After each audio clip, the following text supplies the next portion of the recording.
I'm Jake, and before being chased by a giant alien, I had two loves in my life, science and movies. So I decided to put myself in one of my favorite films, Men in Black, to see if you could survive it. Could you survive the massive kickback from firing a tiny alien gun?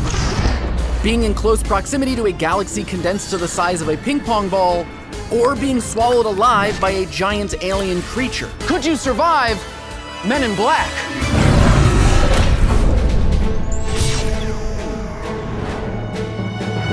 So just to catch you up to speed, the giant alien that's pursuing us stole a galaxy the size of a ping pong ball, and in my attempt to retrieve it, I kind of upset it. Now it seems dead set on eating me.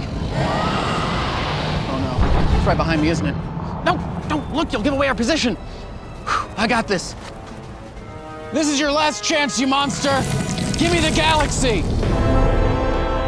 Never. I'll take it back to my planet after I suck the flesh from your bones and eat your... Okay, that was my bad. You know, when handling a firearm, you should always keep your finger here, not here on the trigger unless you actually intend to shoot something. But you live and you learn. And speaking of living, could you live through the immense amount of recoil from firing a weapon like this? Let's do an experiment to find out. So, for this test, using measurements that we were able to calculate from the movie Men in Black, we want to see what would happen to the body if you were hit with as much recoil as the cricket delivers. So here we have our dummy, which is about the same weight and height as an adult human. Then we have our canister, and the canister is filled with compressed air and a little extra nitrogen, which all builds up at the end of this tube, generating pressure. That pressure then shoots this into you, and that momentum transfers into your body, which again is roughly equivalent to what we saw in Men in Black. So let's do it. 3, 2, 1. Second, actually, just to be clear, this metal plate effectively represents the transfer of momentum, of recoil, from firing a weapon like the cricket. Okay, and fire! Our stand-in cricket transfers the full momentum into your body and slams your head into the ground in half a second, causing a serious concussion and splitting your skull open. But is there a way to survive this? Well, when a weapon has a lot of recoil, generally a tripod is used to help mitigate it. So let's try this test again with a tripod, and another way to lessen the amount of recoil is by adding mass to the weapon. So in this case, we are going to be adding sandbags to the tripod. Increasing the mass should reduce the velocity, and we can see that working here. The body is nudged out of the way, but if it were able to stand, it wouldn't have been knocked over at all. Unfortunately, in the movie, they didn't have weights or a tripod, so... Now in movies, when a character gets thrown back, like in Men in Black, or just a little while ago to me, what they're doing is called a pull stunt. And a pull stunt is fairly straightforward. There's a harness on me, they attach this right there, and then it looks something like this. Woo! Woo!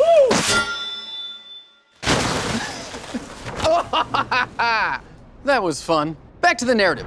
We need to get to headquarters and give M the galaxy, but first I need to find the galaxy. Oh. That was convenient.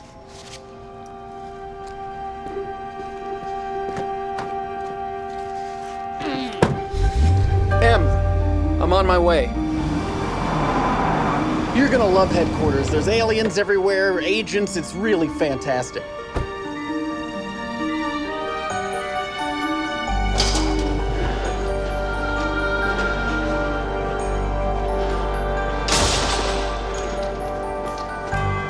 Where is everybody?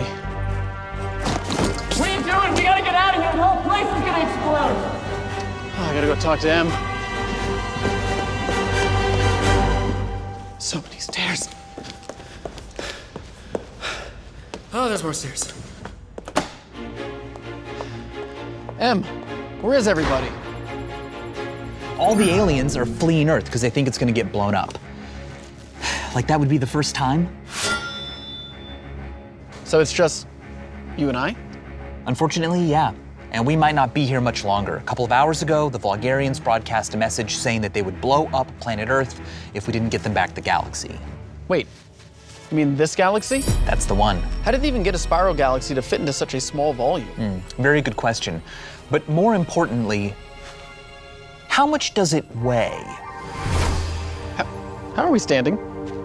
Where'd the furniture go? Imagine a cloud of gas floating in outer space. If we wanted to compress it to fit it in a smaller space, we could do so. But at a certain point, the pressure in the core would be so great, nuclear fusion would occur. A star would be born. Interesting things happen when you compress stuff a lot. But we don't just want to compress a cloud of gas. We're talking about compressing an entire galaxy. And galaxies are massive. For example, our galaxy, the Milky Way, is 200,000 light years across. It contains hundreds of billions of stars and at least 100 billion planets. That is a lot of mass. How much would all of that weigh?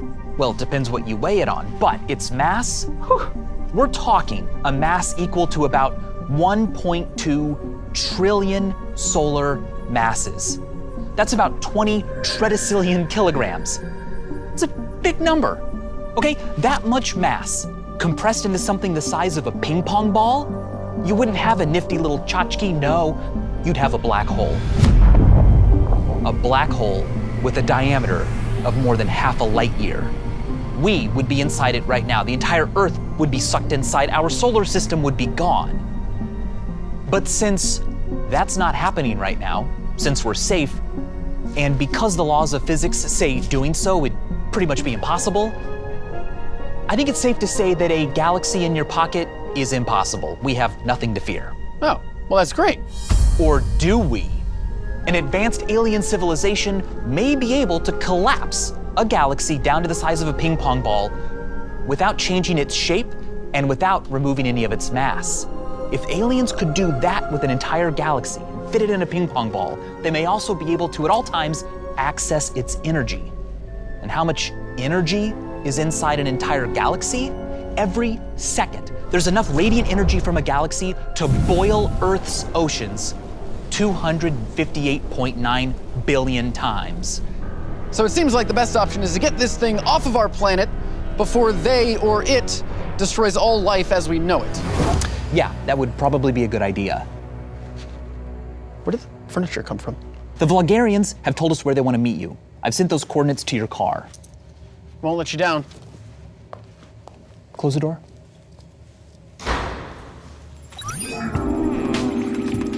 Oh.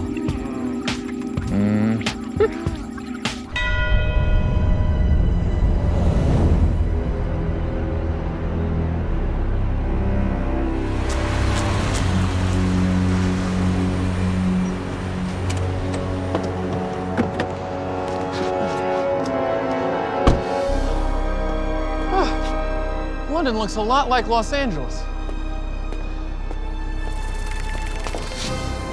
You. I'll take that galaxy back. Didn't I blow you up already, though? I mean, I think there's still some of you on the bottom of my shoe. Oh, you think she was the only one of us on this planet? How do you think we create so much content so frequently? We're all Rosanna Pansino? Weird, but don't move! Put your hands on your head. If you insist.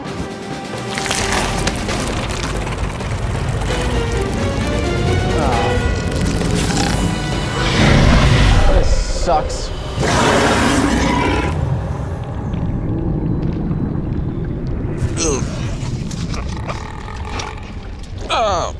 Oh yeah. All right. So obviously a Men in Black, and what just happened to me, when you get eaten by a giant insect-like creature, you end up in its stomach. But in the movie, when we see the inside of the stomach, it's closer to what we imagine a mammal's stomach to look like, which is this. An organ filled with digestive acid. And if we were actually eaten by an insect, it would look like this. An insect's stomach breaks its food down by a grinding action instead of using acid. Basically, it pulverizes its prey. Not only has a human being never been eaten whole by an insect, as far as we know, but insects are so small it's difficult to film how they digest food. However, we did find a device to help us visualize what that process would look like if a human were swallowed by a giant insect. A wood chipper. We've chosen the wood chipper because its circular spinning blades and grinding action provide a compelling and comparable representation of what happens in the proventriculus, the insect's stomach. The metal teeth of the wood chipper shred the incoming food in a similar manner to the denticles, or the teeth of the proventriculus. It's this action that turns the insect's food into pieces small enough to be digested. The denticles are made from sclerotin, a hard material which is, interestingly, the same substance that makes up its shell. In addition to sharing a similar motion and toughness, the blades also have a slight claw-like bend to them, akin to the shape of the denticles. While an exact version of the proventriculus and its denticles doesn't exist on a large scale, the wood chipper provides an oddly captivating insight to what would happen if I had actually been eaten by a 3-meter-tall insect. All that being said, it does look really cool. While an insect's stomach employs an active digestive process, a mammal's is far more passive.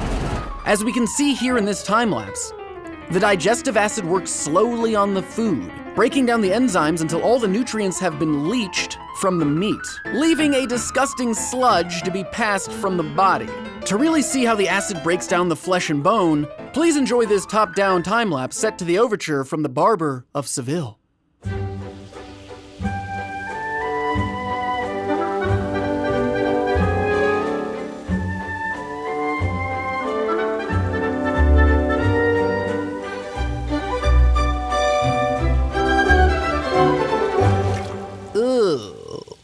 So neither of those options really seem good for me, so I think I'm just gonna get out of here. Oh, it's gross. It's so gross.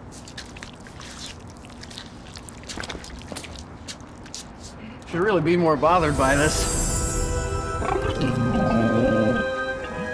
Oh, hey, I think this galaxy is for you. Should I just, you don't really have hands, should I just throw it at you? All right. Cool. Yeah, I know it took a while because I was eaten by an alien. So, we're good? Or it's good? Sweet. No, you can go to Taco Bell yourself. I'm not really hungry. All right, have a nice trip then. All right, I think you might have seen a little bit too much. That was just swamp gas. I'm gonna need you to look right here. And as always, thanks for watching. Vsauce! I'm Jake. Just in case you forgot when I neuralized you, just joking, that wasn't real, it's all movie magic.